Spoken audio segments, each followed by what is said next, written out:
We're going to do a little interactive activity when we're going to talk about defining judicial diversity in terms of what that is, in terms of a definition.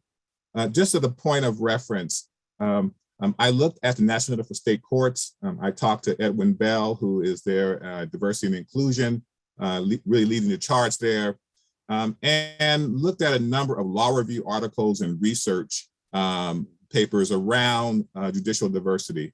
And you have to look through these articles and look at these trends.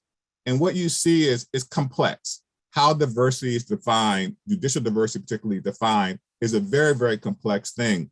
And so I want to put a California spin on the diversity. And we're going to sort of do an interactive exercise to kind of really get at sort of what we mean when we talk about diversity. So let's get started. Next slide.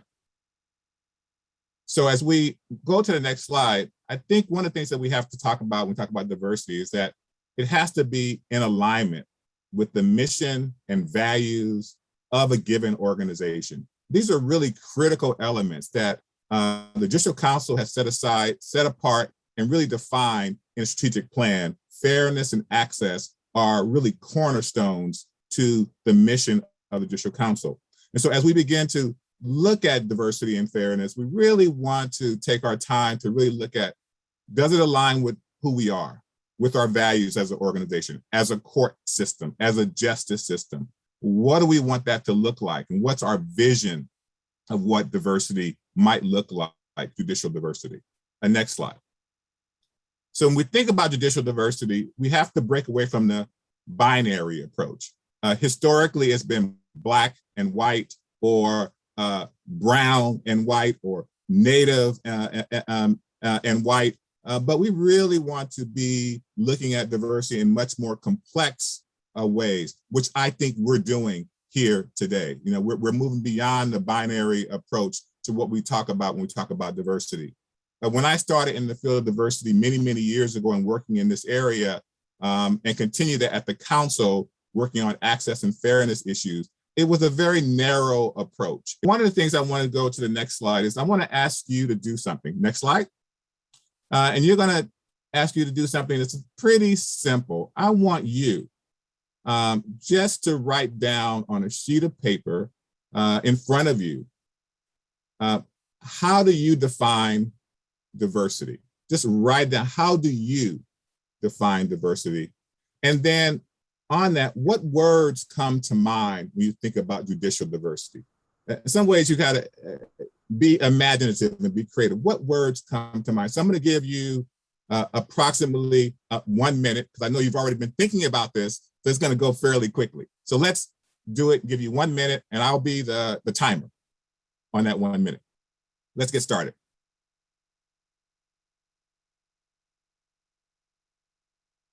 And don't overthink it, just write them down.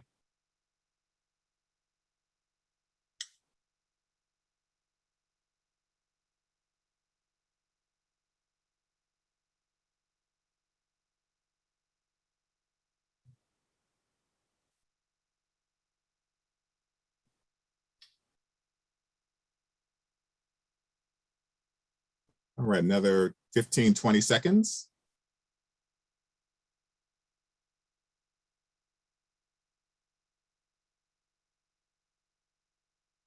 Fantastic.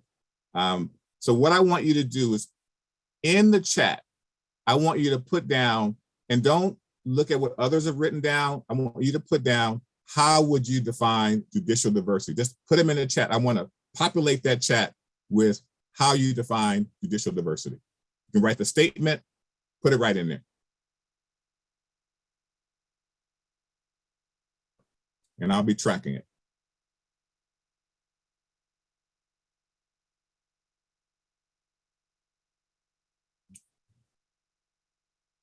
Fantastic. Keep them coming. Awesome. I'm seeing diverse race, gender, age, community, representative of different communities. That's open-minded, fair. Keep them coming. These are fantastic. Don't worry about spell check. I'm not going to evaluate your spelling. Um, economics, yeah, that's a good one. Political economics, those are good. Lived experiences. Justice Lavin talked about something that I thought was really impressive, and I think it also goes to empathetic, having an empathetic judge, someone who comes from background and experiences. I think Judge Macias, the same thing, is talking about those experiences that people bring to the bench. These are wonderful. So keep them coming. Diverse physical abilities and abilities. So these are really, really good. Sexual orientation. These are really, really good areas that we think really broaden our understanding of judicial diversity. Oh, I saw one called neurodiversity. That's a new one for me. So you have to explain that one for me, but very, very good. So now that we have all of those in there, I want to pause for a second, and I want to ask you just to kind of scan them. Just go scroll up and down in the chat. Scroll up and down in the chat. Just kind of scroll up and down.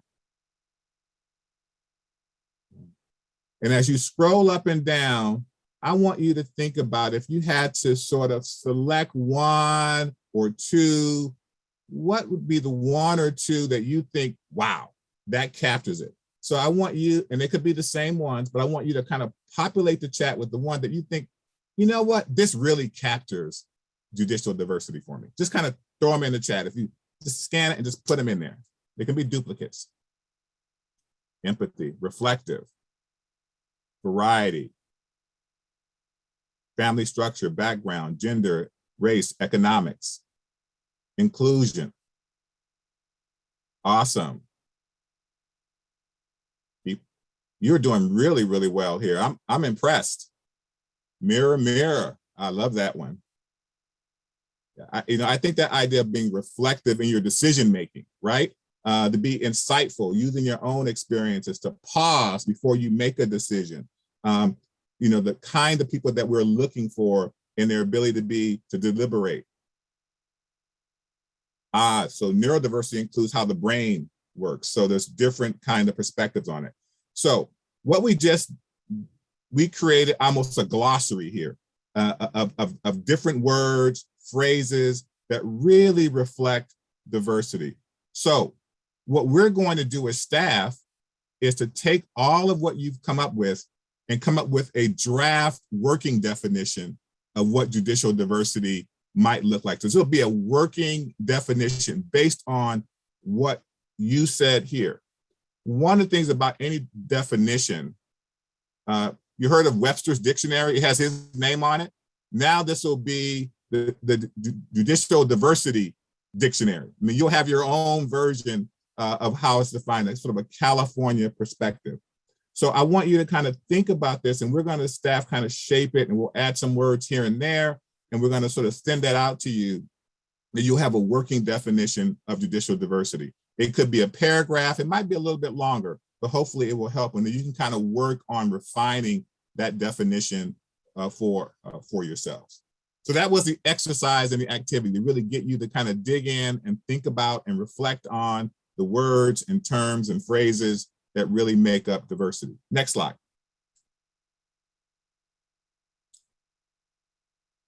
So, but what's required? So you can have a definition. You can do the work of focus on diversity, but you need a level of accountability. And some of you have it at the local level. You have diversity committees. You have affinity groups at your local level. Some of you are on task forces. Some sit on advisory committee. There are local committees, et cetera. And so we really think to really make this stuff really stick. One of the things that I think I will be encouraged if there is at the council level, a diversity, equity, and inclusion officer. And why would that be helpful? Because then you have somebody that can hold people accountable, right? Because one of the things that you have to have is build institutional and structure that allows for these things to be measured, to be evaluated. So that's one level. How many of your courts have a diversity, equity, and inclusion? Erica, I see your hand just. How many others have some kind of working group? So the idea of having some kind of group or a position in an organization really adds accountability. But we also think having an ombudsperson. So if you're going to have something, you have to have some checks and balances and someone that can get feedback, hear criticism, kind of be the representative. What you've been doing already, and I saw the data, is collecting data and keeping that data fresh and robust. But one of the things about data, and I love what the council does, it publishes the data. It makes it public. But sometimes data is hard to understand. So maybe one thing that you can do with your data is translate it to the layman, to the layperson. Make that data, diversity data that young child who called you just to judge you, that she could see that data and see herself in that data, or see where she isn't in that data, right? Where her mom could explain that. So those are some things. The other thing is a commitment.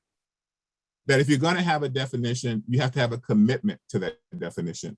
But you have to also be willing to modify, adjust, adapt, and be able to be nimble with a definition as things change, to broaden it.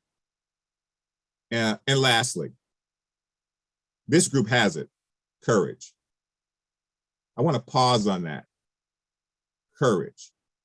And the reason you're going to need courage is because you're going to probably lose more than you win, right? There's going to be periods where you have a governor who's doing a lot of appointments, right?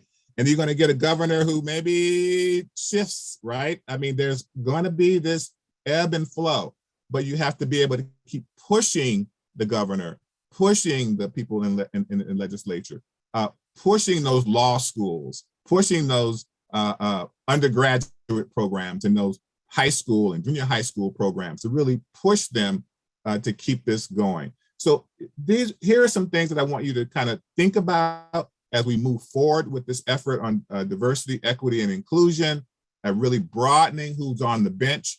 I think this is the critical work that you're doing. I'm really excited about what you're doing, and I'm hopeful that we will have the bench that is completely reflective of California in all of its diversity. So that's it for me.